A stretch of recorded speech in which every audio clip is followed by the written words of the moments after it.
Welcome to the 5-Week Linguist Show. If you want to learn a language or you teach a language, you've come to the right place. Join Janina each week for tips, resources, and advice for making engaging language learning happen anytime, anywhere.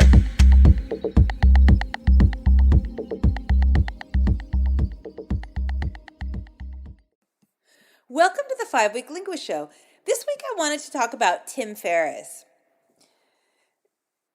Many years ago, I was feeling a bit stressed out.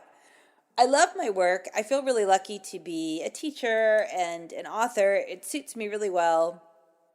I enjoy it. But it's a lot of work. And I want to say it was 2010. I actually picked up the 4-Hour Work Week. The title was absolutely intriguing. And I wanted to know, how is this possible? And there were some definitely really interesting ideas about working 4 hours a week, which, if I recall correctly, it was about sort of mini retirements, not being chained to the same job, making big changes, which is certainly possible, but I don't know how, realistic it is short term for a lot of people to live that way. But it definitely gave me some really interesting ideas to see that there are things that are possible. And what really gave him a lot of credibility to me was that he is a Princeton graduate with an East Asian Studies degree. And so over the years, I've listened to him talk about languages, and I want to say that he actually worked for Berlitz, very, very reputable company, doing a lot. They have great materials. They do a lot of books and phrase books and audio courses. So definitely, he certainly has some credibility with me with regard to his experience with languages. And over the years, a few things that he's said, seemingly, perhaps casually, really made me think, wow, he really thinks about languages. He really gets it. And I wanted to share 3 critical insights that I got, 3 that really resonate with me, that are really critical for any language learner. The first one is a quote. A person's success in life can be measured by the number of uncomfortable conversations he or she is willing to have. I have no idea what the context was within which he said this. Perhaps the first things that come to my mind might be talking to a friend or a partner or asking for a raise. Those uncomfortable conversations, those conversations that you don't want to have. But it really applies beautifully to languages, doesn't it?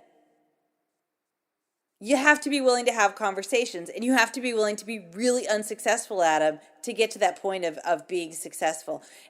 I think getting comfortable with failure is one of the biggest hurdles that so many of us have in learning languages, really getting off the ground. Because I think if you can feel uncomfortable with just saying something and not worrying about whether or not it's perfect, you're well on your road to being able to do that. And what's interesting too is, that's research-based linguistically, isn't it? Krashen talks about in one of his the 5 hypotheses, he talks about, the grammar hypotheses. We all go through these sort of, or rather monitoring, but we all go through these different stages at different times, right? We all make the same kind of mistakes, regardless of the language, at the same phase of our fluency. So I think that it's a really important insight. Have uncomfortable conversations. Get comfortable being uncomfortable. That way you will learn a language. That's the first one. The second one, a quote I saw somewhere, is about books. And I want to say that I heard him say that he had a nasty manga habit. He spent some time in Tokyo, and he spent time. I want to say he said that he stayed up. He had a flashlight. I can't remember. He, as a teenager, was doing something that was research based.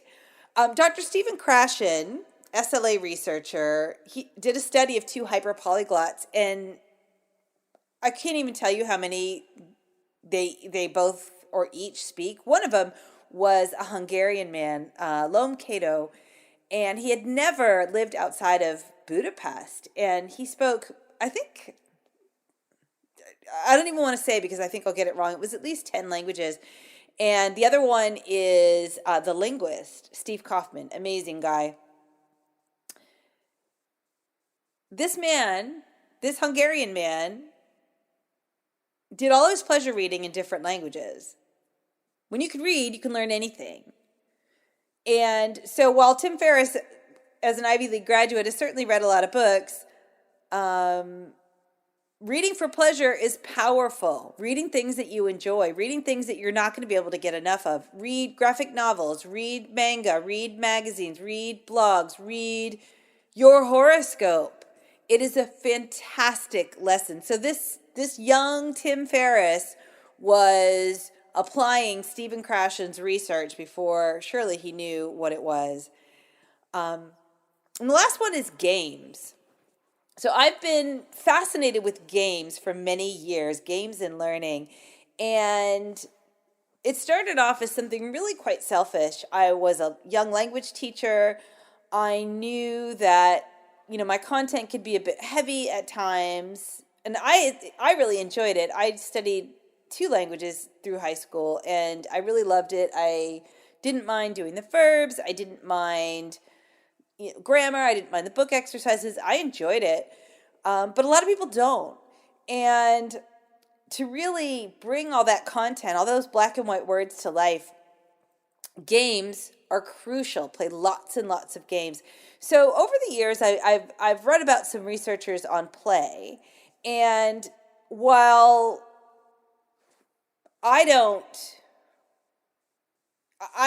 use the classic definition of play in my teaching, which play I believe is just, doing something for your happiness, just for the pure enjoyment of it.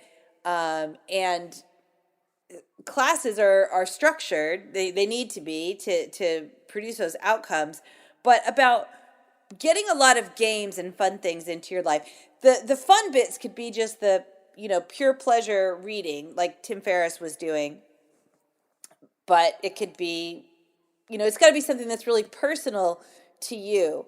So what I think is really interesting is that Tim Ferriss he was an early investor in Duolingo. Duolingo is actually really old school grammar, kind of gamified.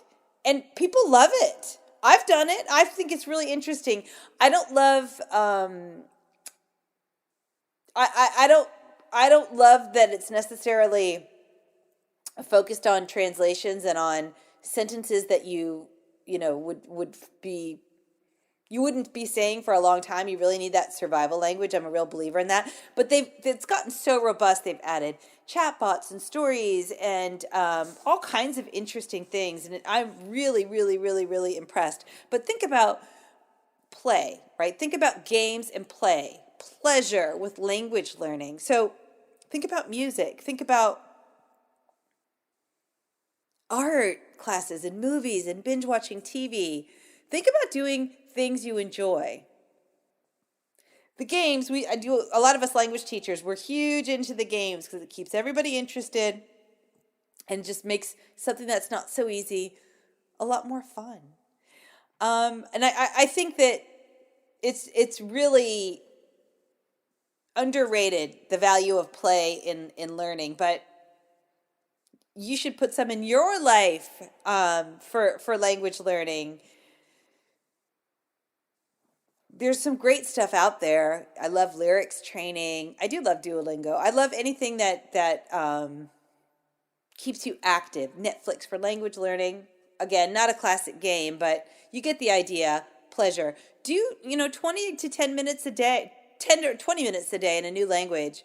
And all that time adds up. Have difficult conversations, read and have fun with languages.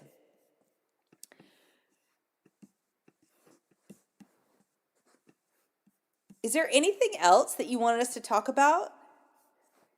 Advice on language learning, tips? Go ahead and leave your questions in the comments and let us know. Until next time, bye. Thank you for listening to the 5-Week Linguist Show with Janina Klimas. Join us each week here and visit us at reallifelanguage.com/reallifelanguageblog for more resources for learning and teaching languages.